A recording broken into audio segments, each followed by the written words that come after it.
Bismillahirrahmanirrahim. Al-wahdatul hadiyata asyara. Ikramul jar, ang pagbibigay sa kapitbahay. An Abdullah bin Amr radhiyallahu anhuma annahu ذبح شاة فقال أهديتم لجاري اليهودي فإني سمعت رسول الله صلى الله عليه وسلم يقول ما زال جبريل يوصيني بالجار حتى ظننت أنه سيورثه. Mula kay Abdullah bin Amr radhiyallahu anhuma annahu dabaha syatan na siya ay kumatay ng tupa. Syatun. Faqala ahdaytum, at sinabi niya sa kanyang mga pamilya, ahdaytum li jari al-yahud, binigyan nyo ba yung kapitbahay na Hudyo, Yahud. Pa inni, dahil katotohanan ako, sami'tu, sa katotohanan ako ay narinig ko sa Rasulullah sallallahu alaihi wasallam na sinasabi niya, yaqulu ma zala Jibril yusini, lagi ay mazala, yung tuloy-tuloy, continue. Kaya laging pumupunta sa akin si Jibril na yusini, ako ay binibigyan niya ng wasiya, lecture. Kaya ako ay binibigyan na ng wasiya biljari about sa aking kapitbahay. About sa kapitbahay. Kanyang sinasabi sa akin lagi ang kapitbahay hatta danantu annahu sayurisuhu. Hanggang sa ako ay hanggang sa naisip ko annahu na siya ay sayurisuhu, bibigyan pa ng mana. Ma'ana al-mufradat. Meaning al-jar الشخص الذي يكون منزله قريبا من منزلك.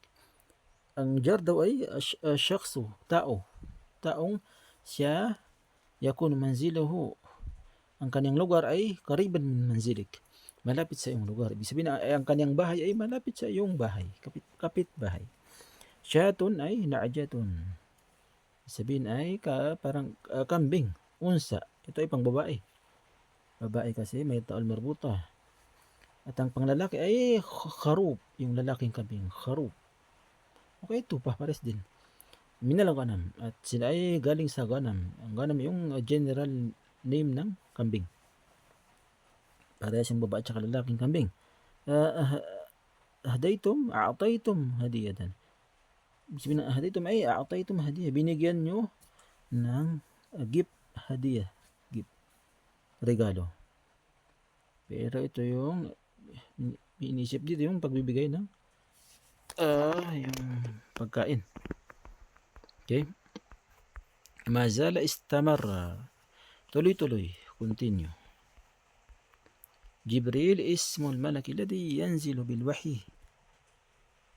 Si Jibril ay pangalan ng angel na siyang yanzilu bil wahyi, nagbababa ng wahyi min Allah, galing kay Allah, ala Muhammadin sallallahu alaihi wasallam, kay Muhammad sallallahu alaihi wasallam. Yusini bil jar yurshiduni, tinuturo niya sa akin, ginagabay niya sa akin, tinuturo niya, wa ya'muruni, at tinuutos niya sa akin, bi ikramil jar, ang pagbibigay sa kapitbahay. Wali hatimami bi, at pag-aalaga dito, pag-aalala, pagpapahalaga dito. Danantu tawaqqa'tu, naisip ko. Sayawarisu, sayaj'alu lijari al-hayy nasiban min mali jarihi al-mayt. Gagawin ang kapitbahay na buhay, yung buhay na kapitbahay ay nasiban, meron siyang porsyento sa kayamanan min mali jarihi al-mayt, sa kayamanan ng namatay niyang kapitbahay. Pero ito ay hindi rin nangyari kasi hindi naman kasama ang kapitbahay sa makakakuha ng mana. Ma'ani al-hadis, ang meaning ng hadis, kana li Abdullah bin Amr radhiyallahu anhuma jarun Yahudi. Si Abdullah bin Amr daw radhiyallahu anhum ay mayroong kapitbahay na Hudyo. At yamin min al-ayyam, at isang araw ay dabaha Abdullah syatan li ahlihi. kumatay si Abdullah ng tupa para sa kanyang pamilya, liya'kulu min lahmiha, para makakain sila mula sa laman nito, karne nito. Falamma akhadhu al-lahma sa'alahum ba'da dhalik. At noong kinuha nila ang karne, sa'alahum, tinanong sila ni Abdullah ba'da dhalik, pagkatapos nun, hal ahdaw li jarihi al-yahudi shay'an min lahmiha.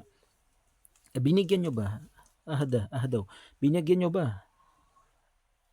ba ang para sa kapitbahay na Hudyo na shay'an, may binigay ba kayong bagay?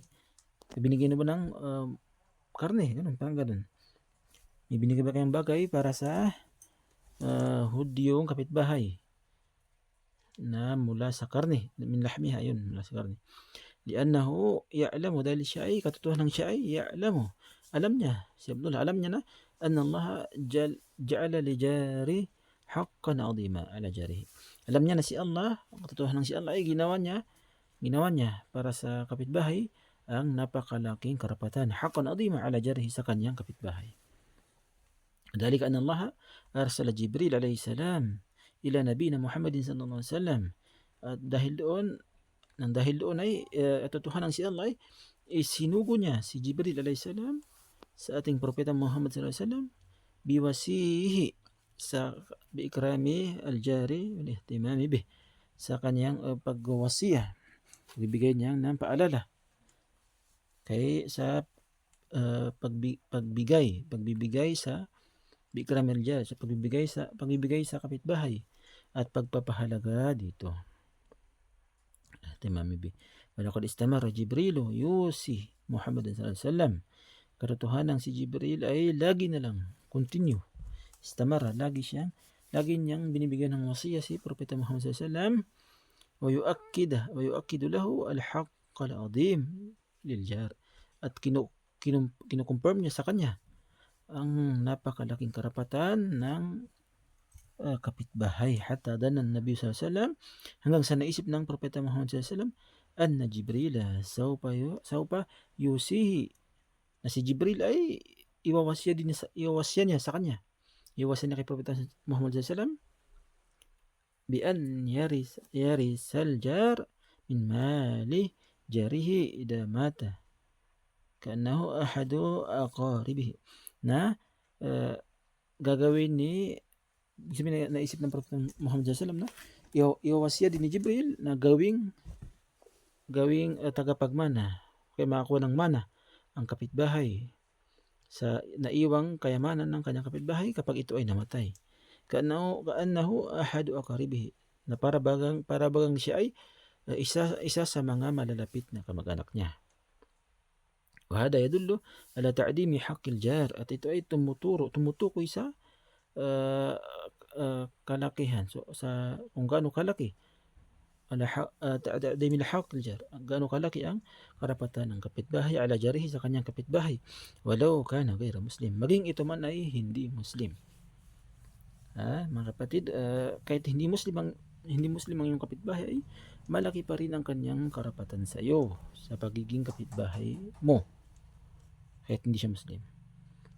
May istafad min al-hadith, ang mga matututunan sa hadith: ta'kidu haqqul jar wa inayatul islami bih, ang kinonfirm niya ang karapatan ng kapitbahay at ang pag-inaya, ang pag-iingat dito ng Islam.